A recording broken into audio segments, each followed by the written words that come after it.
And we are back. Black and a Half, episode number 219.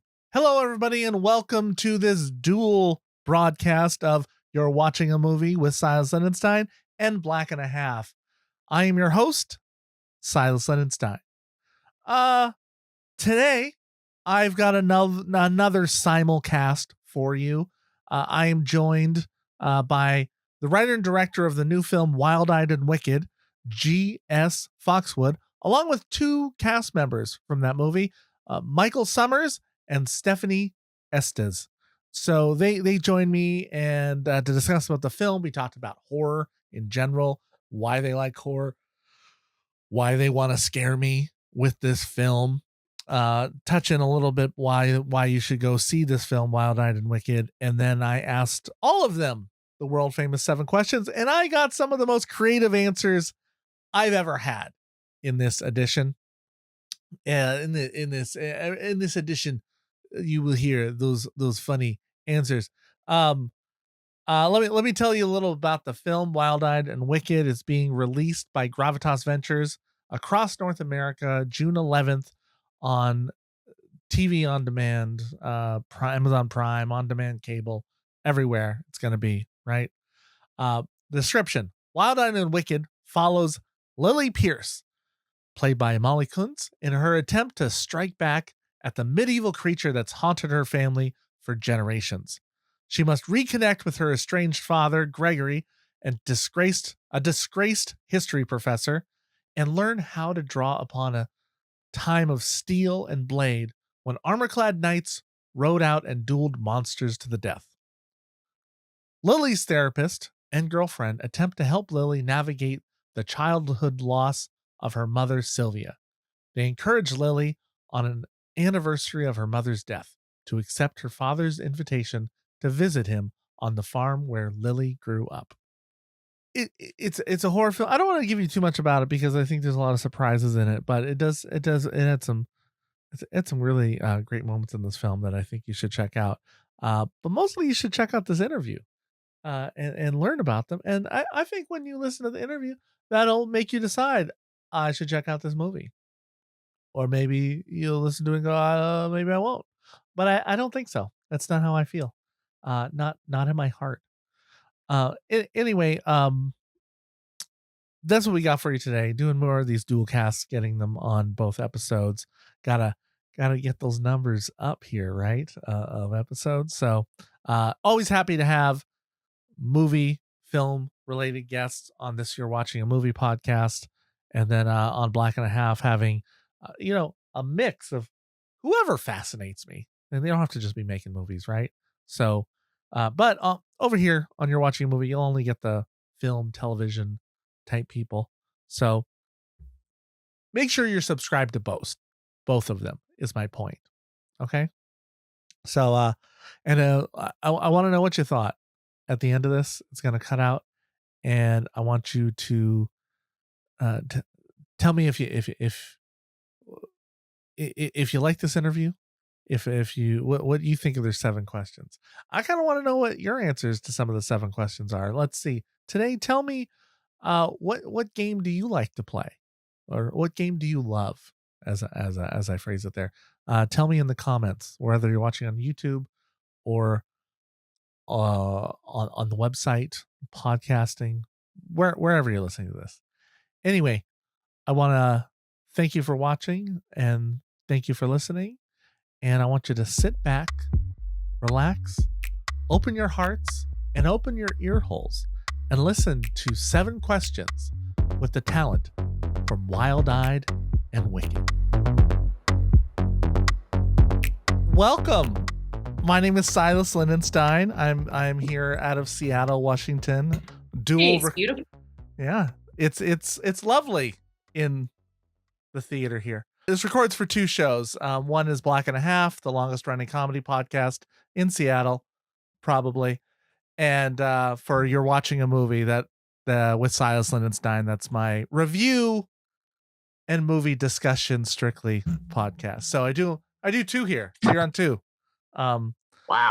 That's great. This horror, what is do you guys like to get scared? Is there what's the big attraction for horror? Everyone's making horrors now. Like, I remember it used to come out at Halloween. Now every month you all want to terrify me. Why? Well, a couple of reasons. I think the first is that there are two. It's horror and comedy are the two most physically effective things. People are screaming or people are laughing, and that's very attractive not only to experience and a group setting, but also it's very attractive as an artist. And because I also love I love cerebral movies and so forth, and it's kind of like everybody just sits there, and at the end of the movie they go, that was amazing. Like, that's cool too, I guess. But or they're just like, I get it. But when they're scared, they're scared. When they're or if they're laughing and they think it's funny, it's like, so like, this is a very attractive environment. Yeah, the visceral reactions to horror, I think, are some of the most fun to have during a movie watching experience. And then, I guess, as an actor, horror is just like such a fun chance to really dabble in heightened emotions, heightened environments, heightened effects. Let loose. Yeah, let loose. Get a little crazy. Yeah, horror definitely allows you to let loose, and to have fun. One of the things I always notice about horror films is that I think they take themselves a little less seriously than some of the other genres, and that's a lot of fun. Yeah. What I mean is, what looks scarier? What if they held the knife this way or that way? Or, what if I lop off his arm as opposed to his nose? I don't know. They're just sort of fun, weird questions that you can explore. Michael and I were chatting earlier, and it's like in horror, like in life, you would, like, if you stood in the middle of the street and screamed at the top of your lungs, people would be like, go home. Stop that. Stop that. When you're shooting a horror film, people are like, good job. Good job. And then let's do it again. Let's do it a couple more times. Let me pop this baby's head off. Let's see how that looks. You know. I'm an actor as well. I'm not busy like you folks.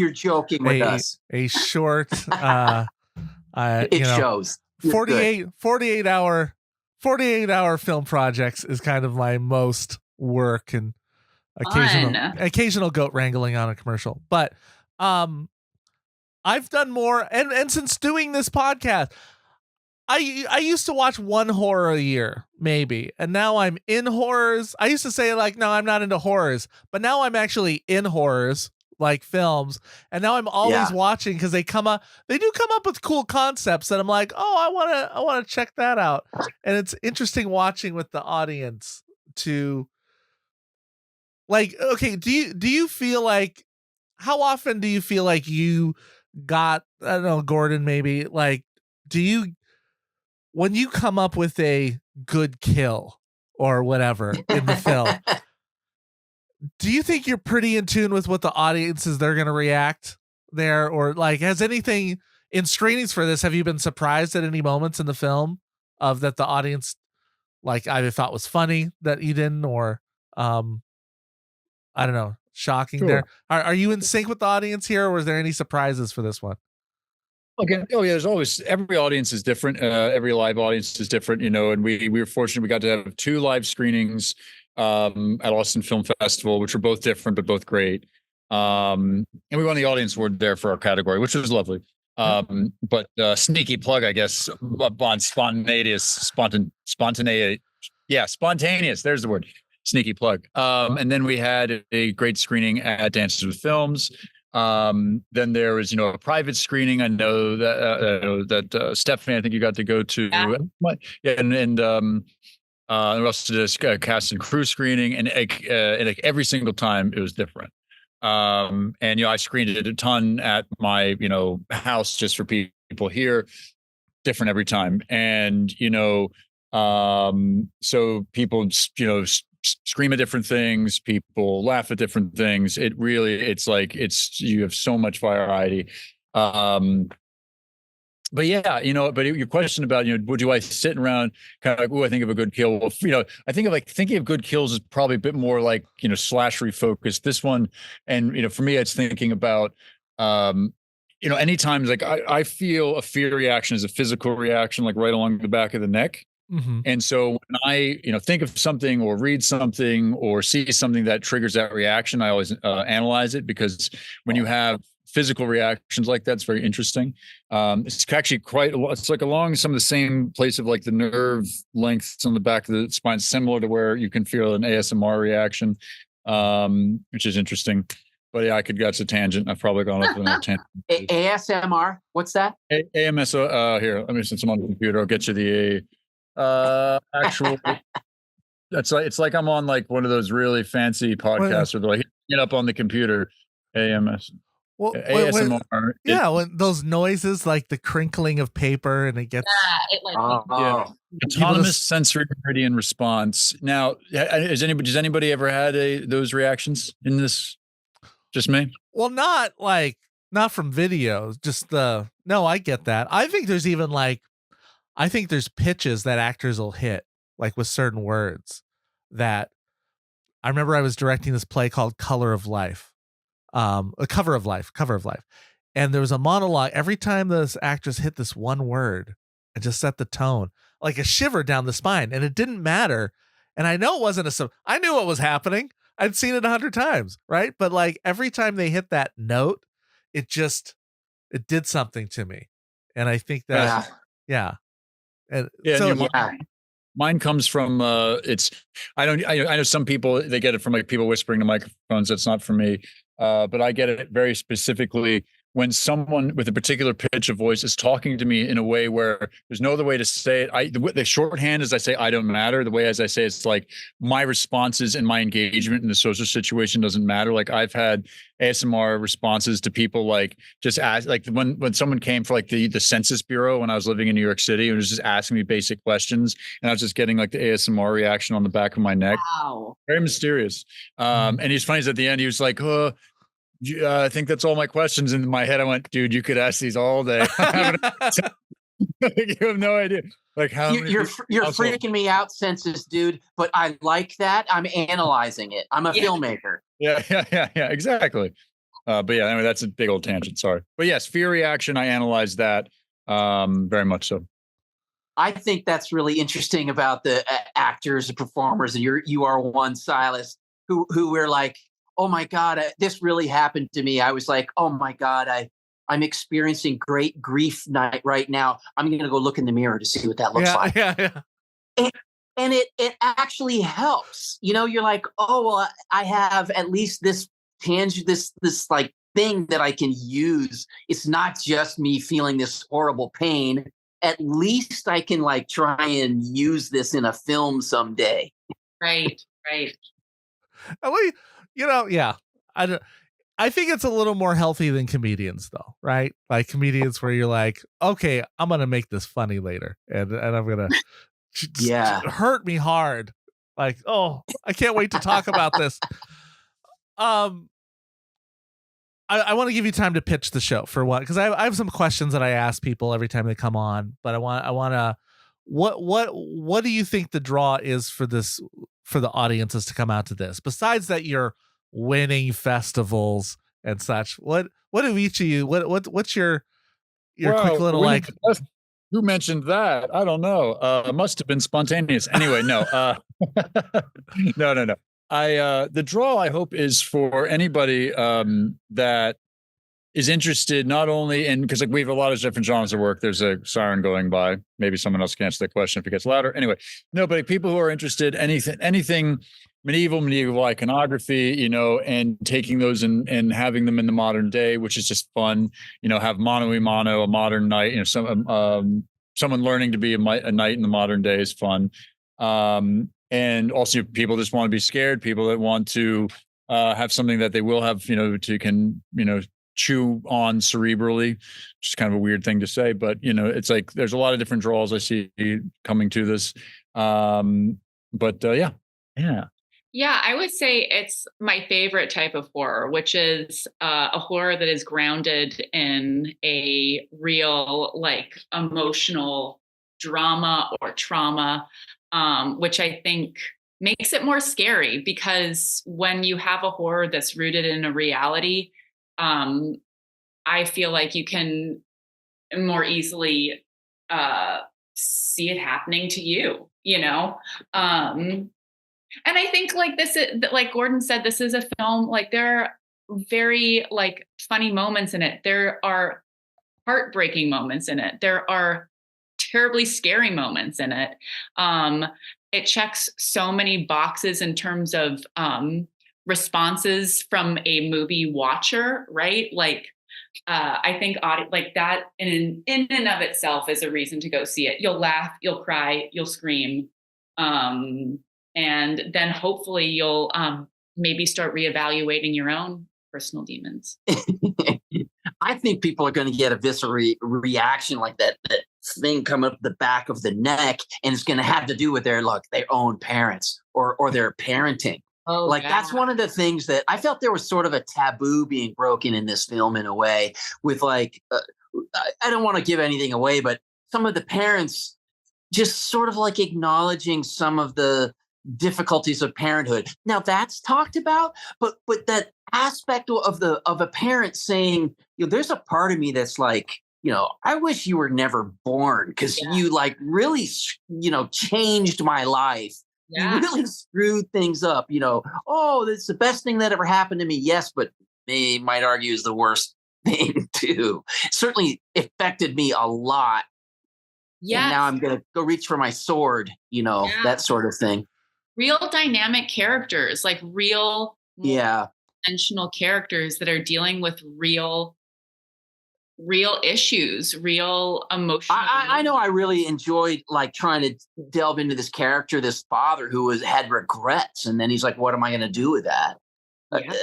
That was really deep. And then you're using that, you're getting to express it to an extreme in a horror film in a way. I on the line, Stephanie, what you said, there was a line I really liked in this. I wrote it down and I've lost it in my notebook, but I remember it.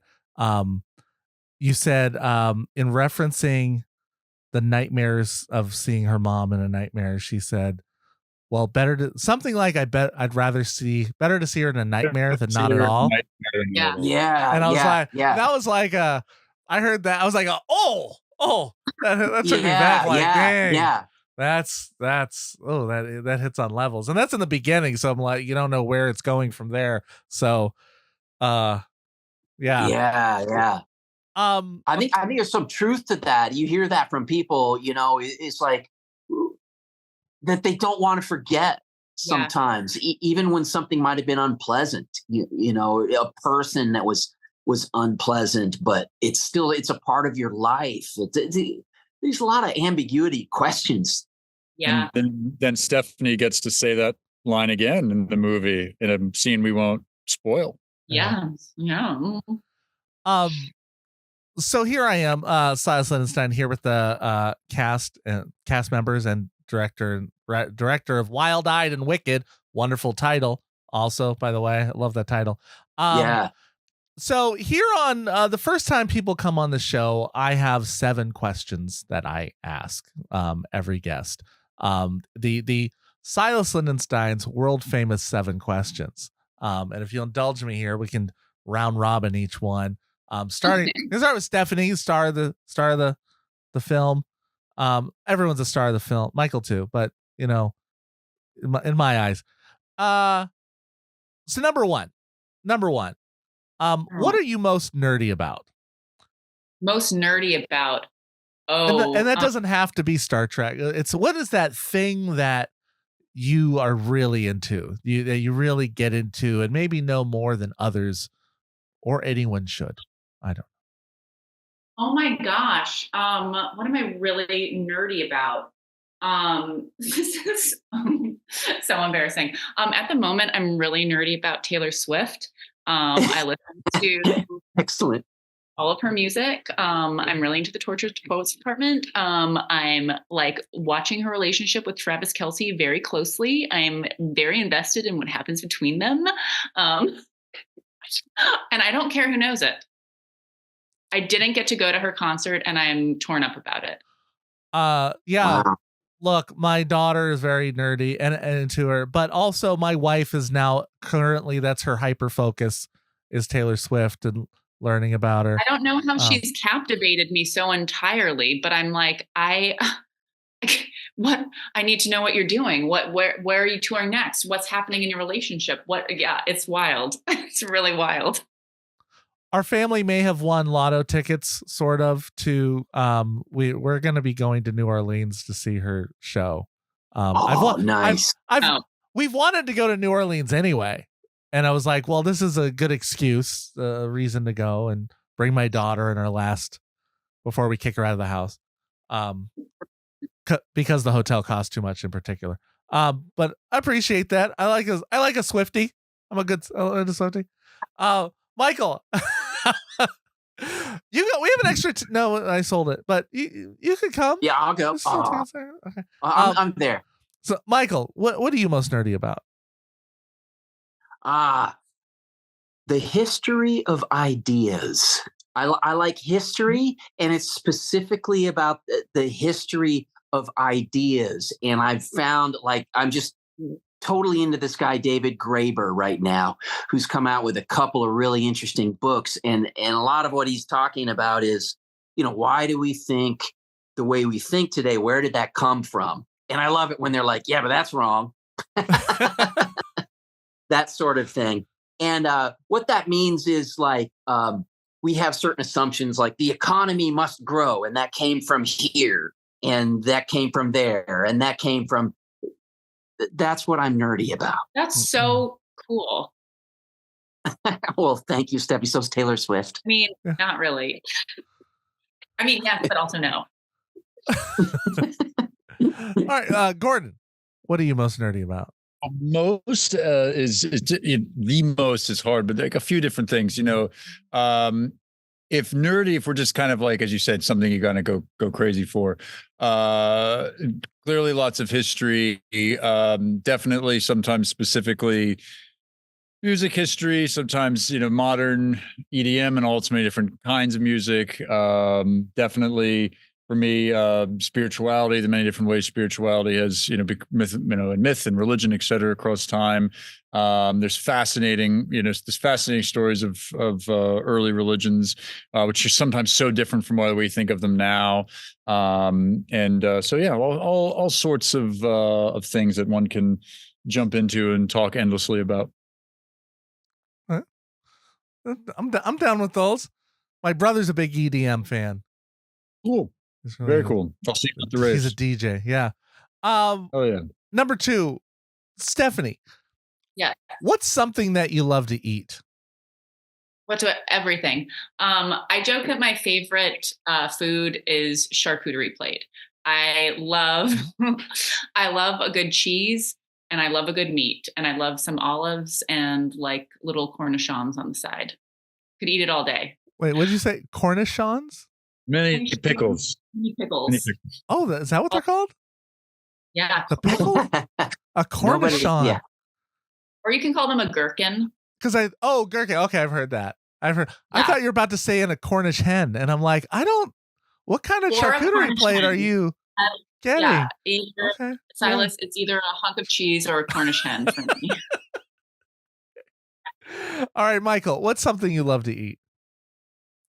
Well, this is sort of new for me, but like all sorts of vegetables, because I've been like, my doctor's like, yeah, you can't eat this, you can't eat that, you can't eat the other. I'm like, damn it. And I met this other friend of mine who's like, oh yeah, no, I just eat broccoli. And I'm like, what? And I've been eating a lot of vegetables with like almost nothing on them.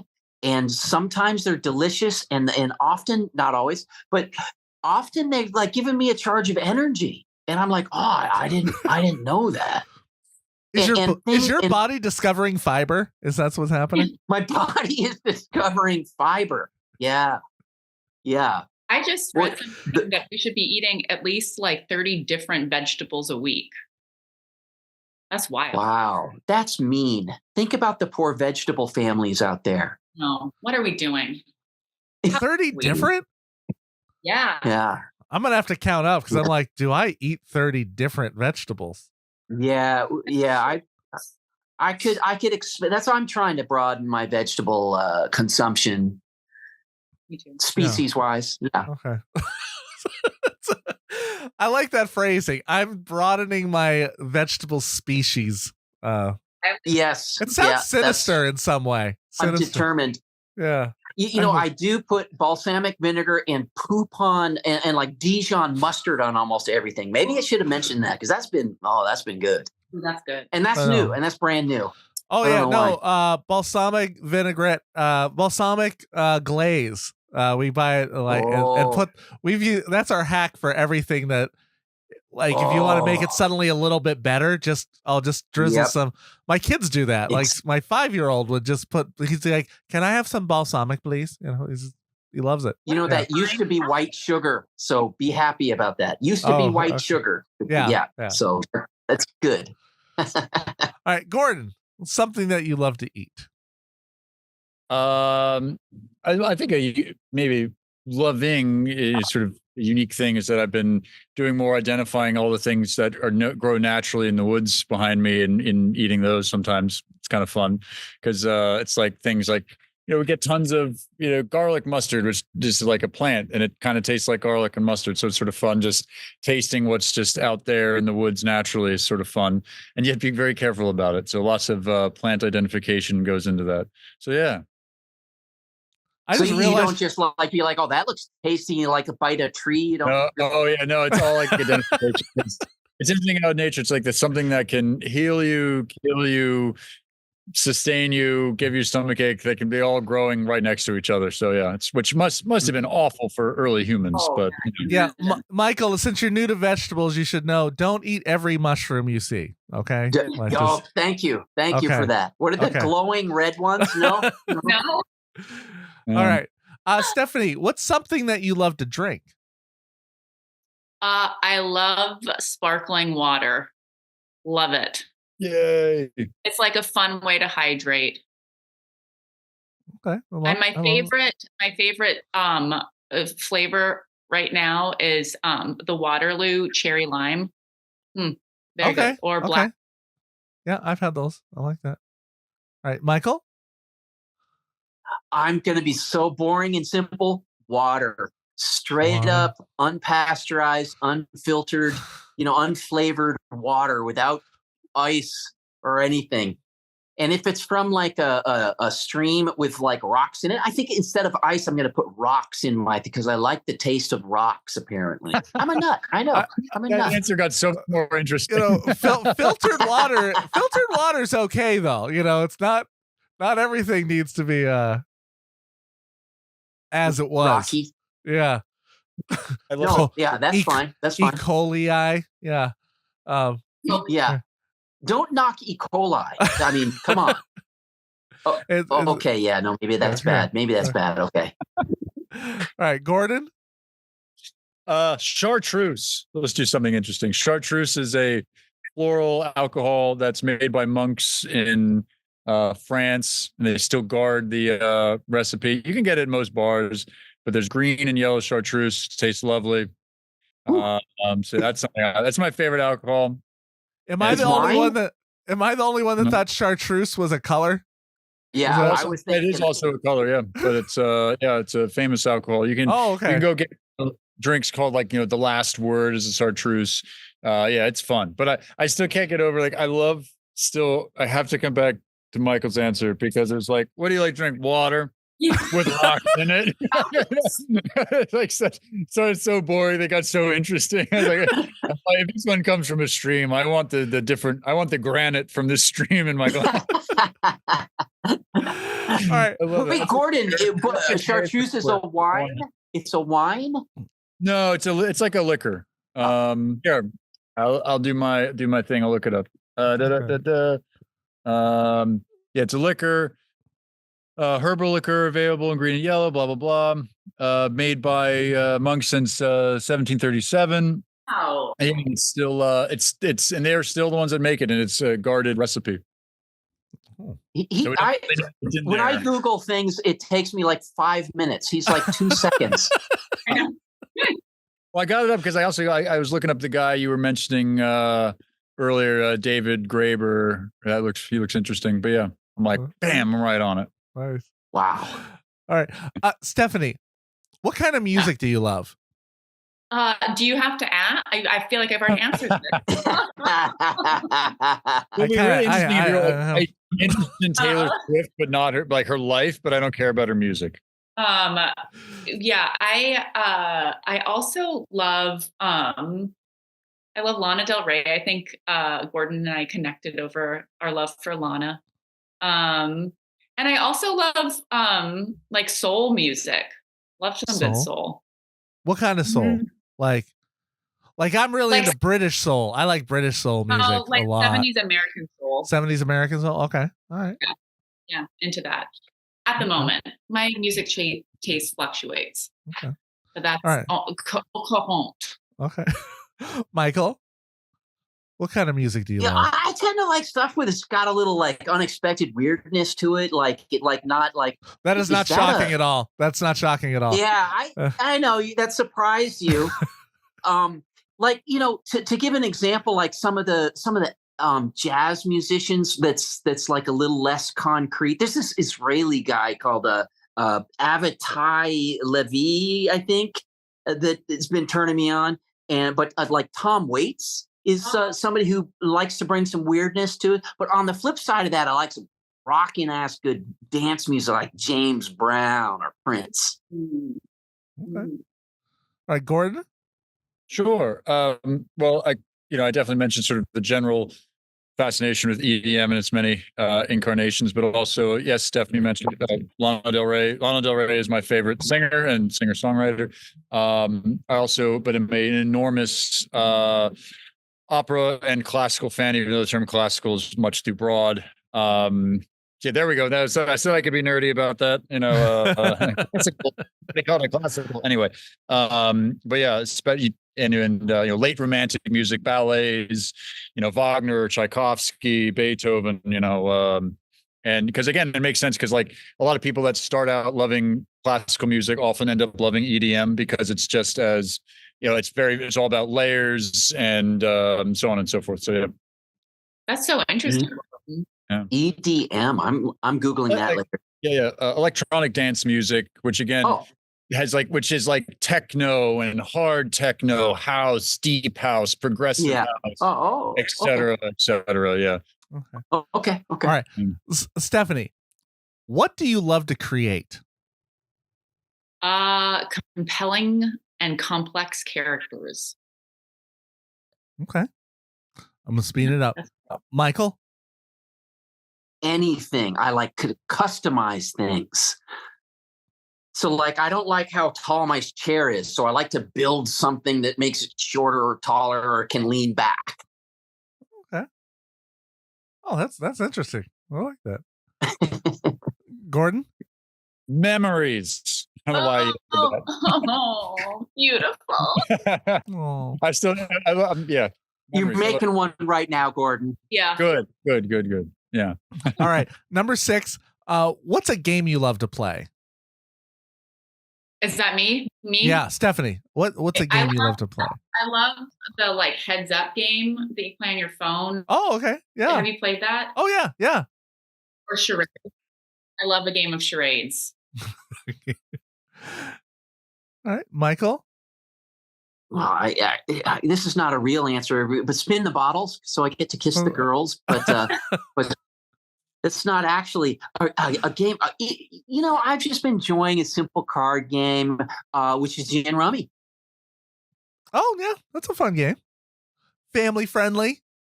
Yeah, it's just a way to hang out with your friends and stuff like that, to pass the time, and we're doing something. Okay. Well, I like that. Gordon? Well, right now, there's a video game called Anno 1800 where you build cities from the 1800s and on islands, and you settle new islands, and it's all about trade, economics, and it's people that get really into it are called anoholics. I'm a full-fledged anoholic. At some point, it doesn't just be. I think it's just a hobby at this point, because it's like there's no victory condition. You're not playing it to like get a score or beat somebody. You're just playing it to keep building more and more beautiful cities. Wow. That's some very much. Is it like? Do you visit other people's islands, or is it just so? Oh, yeah. So, it's a brilliant game. Like Animal Crossing, except you do things. Yeah. I've never played Animal Crossing. Clearly, yeah, you can go. I mean, it's a Ubisoft game, so they have like so much of like these really high quality assets in their arsenal, and it's just absolutely gorgeous. And an enormous fan of Anno 1800. And I've been playing. There's Anno series has been going on since I was a kid. Like Anno 1504 and et cetera, et cetera. Oh, cool. I'm gonna look that up. It sounds roughly familiar, but I hadn't heard anyone describe it yet. So people that play city builders, it's usually playing like skylines or things like that. But some people also grew up with like Caesar and Pharaoh building, a Roman city, Egyptian city. Yeah. Okay. All right. Question 7, Stefanie. Yes. In 100 years, when someone reads your biography, what do you want to be remembered for? My empathy. That's what I think. My empathy. Do you think that's why you became an actor? I think it's part of the reason. I think I feel things very deeply, for better or for worse. But I am very, my moon is in Pisces. So I feel things. That actually means that you like take on the feelings of others. Like when someone is feeling anxious, I feel it like with them, or angry, I feel it with them, or sad, I feel it with them. Which is sometimes lovely and sometimes a lot to deal with. I feel like you're related to my wife, to be honest. Like a lot of your answers are really similar to her answers here. It's funny, like what she's like. That's funny. Michael, in 100 years, when someone reads your biography, what do you want to be remembered for? I'm having this annoying response in my head, which is, okay, so the guy, David Graeber, Gordon, he's making me think I want them to remember nothing. The great, I'm like, is our society screwed up because of the Romans built the Colosseum that lasted thousands of years? And now we want a whole Colosseum. Everybody wants to be like the Romans. Well, what did they do in there? They killed slaves, mauled them with animals and stuff. The Iroquois, we didn't have a damn thing that lasted. And these people were the California Indians were freaking, we should be studying them. But they're like, well, that we can't because they didn't leave anything. Well, maybe that was their genius. Oh, okay. No pressure. Or my hair. Or my hair, one or the other. All right, Gordon, from a very windy city right now. Hopefully a tornado's not about to take you out from the looks of it. Okay. In 100 years, Gordon, when someone reads your biography, what do you want to be remembered for? A glorious death. Great last words. I feel as though I was like, World War III is coming, and I'm just like, I'm ready. I'll be the only cavalry casualty in World War III. I'm just going to get on a horse and sword and be like, let's be done with it. Charge! If World War III happens, I'm making it into those textbooks if the world exists after that, which it probably won't. But if it does, that's hilarious. I want there to be in like those big history textbooks, this little asterisk down at the bottom of the page. Like the fun fact, the only cavalry casualty in World War III was this idiot from Pennsylvania. So, For some reason, he just got onto a horse with a sword and just started charging. It's like, let's do this. So, yeah. Heard of lasers, dude? All right. Oh, yeah. I'm going to get incinerated immediately. That's hilarious. I love that. Well, hey, thank you all for joining me today, coming on here, answering the 7 questions. Your Yeah. What's the schedule for you coming out? When does the film drop? June 11th. June 11th. Available. June 11th. We're on iTunes and what is it? Gordon, Amazon. You can find it. Comcast, DirecTV, anywhere you can rent something, it's going to be there to rent or buy. And you can. So Wild Eye. Say it again, Stephanie. You can pre-order it now. Yes, please do. Wow. Yes, indeed. Wild-Eyed and Wicked. And what? Wicked. When did the title come to you? Fun fact: the title came to me when I was really, really young. Is there was a horse named Wild-Eyed and Wicked that was a world championship. It was called Saddlebred. I'm $100 on Wild-Eyed and Wicked. Yeah. Well, no, it's not race. They're like show horses. Show horse. There's other horses. I didn't know that. Okay. Yeah. I think the horse died under I think there was a whole controversy of how the horse died. I never really got more information about that, but charging into the UFO army. Yeah. Like Randy Quaid in Independence Day, just charging in. Well, thank you so much for joining me today. And good luck on the film. I think it'll do well. I think you'll scare a lot of people. Thank you, sir. Thank you, Silas. Okay. Thank you. And that's it. That's what we got for this episode. I hope you enjoyed that. I hope that was an entertaining 7 questions episode for you. Be sure to tune in.